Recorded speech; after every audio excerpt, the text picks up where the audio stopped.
خواتین و حضرات السلام علیکم۔ آج اپوزیشن پارٹی کے ممبران یہاں پہ ہم لوگ کھڑے ہیں، پارلیمنٹ ہاؤس کے میڈیا سینٹر سے آپ سے مخاطب ہیں۔ ہمارا احتجاج پارلیمنٹ کے فلور پہ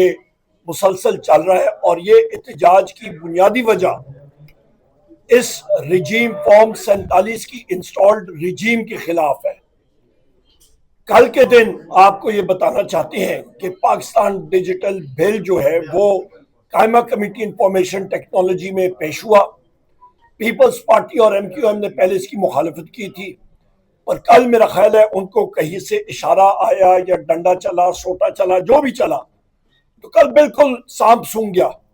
اور انہوں نے ووٹ پاکستان ڈیجیٹل بل کے حوالے سے وہاں پہ انہوں نے اس کے لیے بل اس کے سپورٹ میں ووٹ دیا۔ ہمارے 6 ممبران اپوزیشن کے ہم نے اس کی مخالفت کی اور اس کے خلاف ہم نے ووٹ بھی دیا، اور آج ڈائسنٹنگ نوٹ بھی ہمارا پریس میں ہم نے ریلیز بھی کیا ہے، ٹویٹ بھی میں نے کی ہے، وہ بھی ہم نے کیا۔ یہ پاکستان ڈیجیٹل نیشن بل ہے کیا؟ خواتین و حضرات، یہ بنیادی طور پہ کرنا کیا چاہ رہا ہے کہ پاکستان میں جتنا آپ کا ڈیجیٹل نیٹ ورک ہے، آپ کے فونز ہے، آپ کا میڈیا ہے، آپ کا فیس بک، انٹرنیٹ، جو مرضی ہے، وہ ایک چھت تلے وہ سارے کا سارا ڈیٹا آئے گا۔ اس اتھارٹی کے اوپر ایک شخص کو تعینات کیا جائے گا جو کہ کوئی بھی ہو سکتا ہے، اور جس طرح کے نادرا میں آپ کے نان سویلین لوگ اس وقت بیٹھے ہیں اور باقی اداروں میں وہاں پہ بھی ایک کسی کو بٹھا دیں گے، وہ شخص بیٹھے گا، اور اس کے لیے انہوں نے پورا کرائیٹیریا سیٹ کی ہے کہ اس نے صرف گریجویشن کی ہو، ماسٹرز کی بھی ضرورت نہیں، پی ایچ ڈی کی ضرورت نہیں، صرف گریجویشن کر کے وہاں پہ آئے، وہ اس ادارے کو ہیڈ کرے گا، اور اس کے ذریعے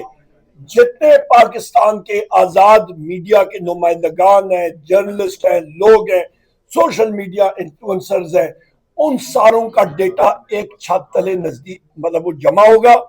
اور اس قانون کو ویپنائز کیا جائے گا۔ اس کی مثال اس طرح ہی ہے کہ جس طرح ایک پستول ہوتا ہے، تو پستول کا سپرنگ ایک کمرے میں ہو، اس کی بیرل دوسرے کمرے میں ہو، اس کا بٹ تیسرے کمرے میں ہو۔ اس قانون کے تحت خواتین و حضرات وہ پستول سارے کا سارا اسمبل کر کے تو فائر پاکستان کی آزاد میڈیا پہ اور آپ کی اپوزیشن پہ اور آپ کے سوشل میڈیا انفلوئنسرز پہ، ان پہ لگے گا۔ ساتھ و ساتھ انہوں نے کیا کیا جناب، اتنا ان کو جلدی تھی، انہوں نے ہمارے ڈائسنٹنگ نوٹ کی بھی انہوں نے انتظار نہیں کیا، اور آج ہی قومی اسمبلی میں وہ بل پیش کر رہے ہیں، اور اس کو ہمارا ڈسینٹنگ نوٹ کو بھی اس کا حصہ نہیں بنا رہے، بلکہ بدقسمتی سے جو کہ سارے رولز کی خلاف ورزی ہے، کیونکہ چیئرمین کو اور سیکرٹری آئی ٹی کو وہی پہ ہم نے بتایا تھا کہ آپ کو آج دوپہر سے 12 بجے سے پہلے ہم لوگ جمع کرائیں گے، انہوں نے نہیں کرایا۔ اور اس کے ساتھ ساتھ پیکا قوانین میں بھی اس وقت ترمیم ہے جو ہے وہ کرا رہے ہیں، تو اس کے تحت پاکستان کی آزاد میڈیا کو، جو اس وقت شدید ترین پہلے سے ہی فاشسٹ حکومت نے اس کو اپنے کنٹرول میں لیا ہوا ہے،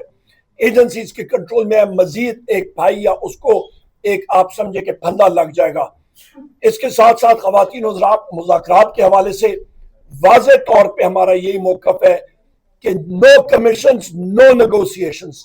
پہلے دن سے ہم لوگ کہہ رہے ہیں۔ وزیر اعظم عمران خان صاحب کا واضح حکم، باواضح بلند ہم نے بتایا حکومتی کمیٹی کو بھی کہ آپ نے 7 ورکنگ ڈیز کے اندر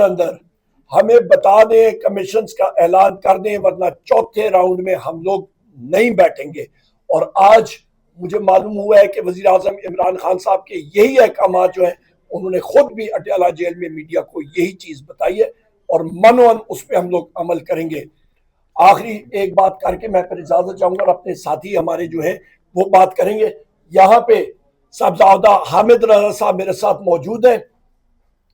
ہمارے مذاکراتی کمیٹی کے یہ ممبر بھی ہیں، سنی اتحاد کونسل کے یہ چیئرمین بھی ہیں۔ کل ان کی پریس کانفرنس روکنے کے لیے، کیا ان کو اریسٹ کرنے کے لیے، تقریباً آئی بی، آپ کا اسپیشل برانچ، پنجاب پولیس کے S Ps, D P Os, جو مرضی آپ کہہ دیں، وہاں پہ لٹن پٹن سارے ان کے وہاں پہ مدرسے پہنچے ہوئے تھے، اور میں نے اسپیکر اعیاز صادق صاحب کو بھی انفارم کیا تھا۔ پولیس نے وہاں پہ غلط بیانی بھی کی، اصل ٹارگٹ یہ تھے، تو آپ خود اندازہ لگا لیں کہ اس وقت یہ فاشسٹ انسٹالڈ حکومت وہ مذاکراتی عمل کو خود ہی وہ ٹورپیڈو کر رہے ہیں، اور کل میں نے ٹویٹ بھی کی تھی کہ خدا نہ خواستہ ان کو یا اریسٹ کیا، کسی صورت ہم لوگ نہیں بیٹھیں گے۔